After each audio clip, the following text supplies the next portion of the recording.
আসসালামু আলাইকুম, সবাই কেমন আছেন? আশা করি সবাই আলহামদুলিল্লাহ অনেক ভালো আছেন। তো অনেকদিন ধরে ভাবতেছি কিছু একটা খাই এবং সুন্দর একটা জায়গা যাই, যাতে করে আপনাদের কাছে অনেক জায়গাটা ভালো লাগে। সেই জন্য এলাকার কিছু পোলাপান মিলে চলে যাচ্ছি সুন্দর একটা ভিউ পয়েন্টে। পোলাপানের হাতে পেয়ারা আছে, জাম্বুর আছে। মূলত সুন্দর জায়গাটা গিয়ে আমরা পেয়ারার ভর্তা খাবো, সেই সাথে জাম্বুরের ভর্তাটাও খাবো। আমার বাড়ির পাশে সুন্দর একটা পরিত্যক্ত ব্রিক ফিল্ড আছে, যেই জায়গাটা খুবই সুন্দর, বৃষ্টিমাখা পরিবেশটা আরো অসাধারণ লাগতেছে। চারিদিকের জাস্ট ওয়েদারটা একবার দেখেন কতটা সুন্দর লাগতেছে বৃষ্টিমাখা পরিবেশটার ভিতরে। পোলাপান গুলা খুবই আনন্দে আছে যে কতদিন পর সুন্দর একটা জায়গায় আইছি এবং এই জায়গাতে আমরা পেয়ারা এবং জাম্বুরের ভর্তা খাবো। দেখেন সবার মনে কতটা আনন্দ, যেটা মুখে বললে বোঝানো সম্ভব না। গ্রামের ছেলেরা সবসময় আনন্দের ভিতরেই থাকে। এখানে ওরা বসে পড়ছে, পেয়ারা গুলা সুন্দর করে কাইটা নিতেছে। দেখেন কত সুন্দর লাগতেছে, ওয়েদারটাই অনেক সুন্দর, বৃষ্টিমাখা পরিবেশ আসলে অসাধারণ। আপনারা যেখানেই ঘুরতে যাবেন সবসময় বৃষ্টির ভিতরে যাবেন, জায়গাগুলো খুবই সুন্দর দেখতে পাবেন যেখানেই যাবেন। বৃষ্টির ভিতরে ঘুরতে গেলে আপনি নীল আকাশের বুকে সাদা মেঘ দেখবেন,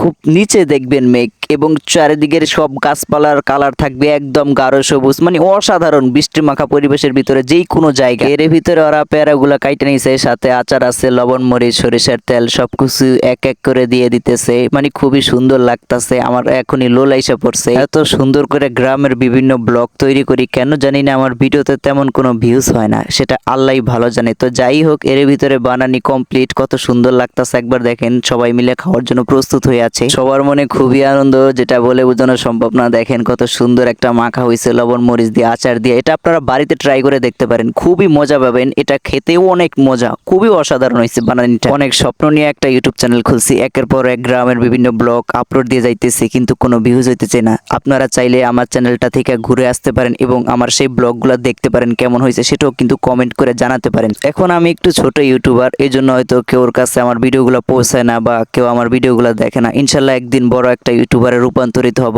বড় বড় ইউটিউবাররা যদি আমাদেরকে একটু সাপোর্ট করে, তাহলে আমরা ভবিষ্যতে একটু বড় হওয়ার সুযোগ পাবো। এর এই মাঝে বানানি খাওয়া কমপ্লিট এবং কলা পাতাগুলো, যে কলা পাতার উপরে বানানিগুলো বানানো হয়েছে, ওরা এতটাই মজা পাইছে, কলা পাতাগুলো ছিঁড়ে এক একজন এক এক মিল নিয়ে গেছে। কলা পাতাটা তো আমি চাইটা খাইয়ে ফেলতেছে, মানে এতটাই মজা হয়েছে। জাম্বুরার যে ব্লগটা অন্য একটা ভিডিওতে আপনাদেরকে দেখানোর চেষ্টা করবো, দেখেন কতটা আনন্দ করে ওরা কলা পাতাগুলো ছিঁড়ে খাইয়ে ফেলছে। আমার হাতে কিছু আমের আচারের বাড়া আছে, যেগুলো ওরা খাওয়ার জন্য খুবই এক্সাইটেড, এবং দেখেন আমার হাতটারে লাস্ট পর্যন্ত ওরা চাইটা রক্ত বাই করে লেবো কামড়ায়, এতটা মজা হয়েছে। আমার হাতটা চাইটা খাইয়ে ফেলতেছে ওরা একবার দেখেন, মানে আনন্দের সময় কি যে করবে ওরা সেটা ওরা নিজেরাও জানে না। দেখেন পুরা হাতটা ওরা চাইটা পুরো একদম সাদা বানায় ফেলছে। একটা পর্যায়ে ওদের নখের আঁচড় লাগে আমার হাত থেকে রক্ত বের হয়ে গেছে। এইরকম আনন্দ হয়তো সবসময় আর করা হবে না, এটাই হয়তো লাস্ট গ্রামের আনন্দের মুহূর্তের ভিডিও। হয়তো এরকম ব্লগ আর বানানো পড়বে না। তো যাই হোক, আমের বাড়া কিন্তু আমি কোনো মতেই হাত থেকে ছাড়ি নাই। সবাই ভালো থাকবেন।